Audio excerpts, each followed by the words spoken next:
Selamat datang, Sobat Horor YouTuber. Cerita hari ini tentang wanita pekerja yang tinggal sendirian di apartemen Korea. Sebelum cerita dimulai, coba kalian pencet subscribe dan like untuk meramaikan channel saya. Terima kasih. Malam hari, wanita itu memasuki kamar seperti biasa. Namun kali ini lampu kamarnya menjadi mati. Dia mencoba menyalakan lampu namun sepertinya tidak bisa. Dia berkata, "Apakah sudah rusak?" sambil menyoroti lampu flash di smartphone-nya ke arah lemari es. Terdengar suara gesekan. Wanita itu penasaran mencari suara aneh itu. Lalu dari belakang seseorang dengan cepat membekapnya. Itu adalah korban pertama di kamar ini. Cerita berlanjut beberapa bulan berikutnya. Wanita bernama Cho Kyung Min adalah seorang teller di sebuah bank dan pekerja kontrak tidak tetap. Setiap bangun tidur kepalanya selalu berat dan pusing. Sebelum berangkat kerja, Cho Kyung Min merasa aneh dengan kunci otomatisnya yang selalu terbuka dan ada sedikit minyak di tombol. Saat itu pula Cho Kyung Min mengganti kembali kode pintunya.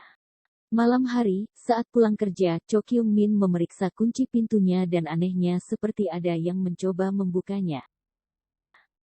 Ketika ingin tidur, terdengar suara orang yang ingin mencoba masuk. Setelah dilihat, ternyata tidak ada siapapun. Dia melaporkan ke polisi. Namun polisi mengabaikannya. Pagi harinya, di tempat kerja, Cho Kyung Min mendapat masalah karena mencoba baik ke nasabah. Hingga suatu hari dia diikuti oleh nasabah tersebut. Namun dia terselamatkan oleh ketua cabang dan diantar pulang. Saat sampai di ruangan, lampu kamarnya mati. Lalu Cho Kyung Min dikejutkan dengan seseorang yang ingin masuk paksa. Saat dilihat, ternyata itu si ketua yang kembali karena dompet Cho Kyung Min tertinggal di mobil. Ketua mencoba membantu menyalakan lampu kamar Cho Kyung Min. Saat itu Cho Kyung Min penasaran, dia bertanya, "Bagaimana kamu tahu nomor ruanganku? Karena aku tidak pernah bilang." Saat itu Cho Kyung Min panik dan mencoba keluar apartemen dan memanggil polisi. Namun sayangnya saat polisi datang si ketua tewas. Salah seorang penyidik menuduh Cho Kyung Min seorang pembunuh, tapi karena tidak ada bukti, Cho Kyung Min bebas. Saat kembali ke kamar dan bersih-bersih, Cho Kyung Min menemukan kartu kunci apartemen lain. Karena penasaran, dia mencoba semua pintu yang bisa membuka kartu kunci itu. Di kamar 701 ternyata kunci itu bisa membuka. Tidak ada siapapun di ruangan itu. Cho Kyung Min memanggil Oh Hyo Jo, teman kantor yang selalu membelani. Mereka mencoba menyelidiki pemilik kunci itu, hingga menemukannya. Mereka mengikuti kemana dia pergi.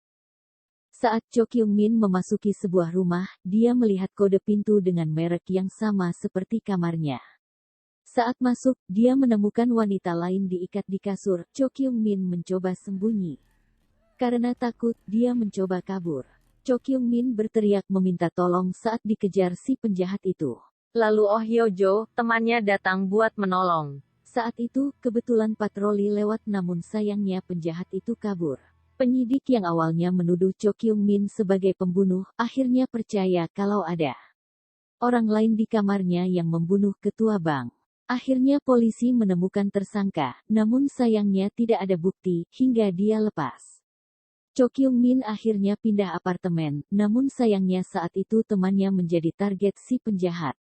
Beruntung temannya tidak sampai tewas saat dia datang. Penyidik saat itu memberikan boneka CCTV. Keesokan hari Cho Kyung Min kembali ke apartemen baru, dia masih waspada. Dan melihat CCTV boneka dari penyidik kembali. Dia terkejut, ternyata penjahatnya selama ini sudah bersembunyi di bawah kolong kasur.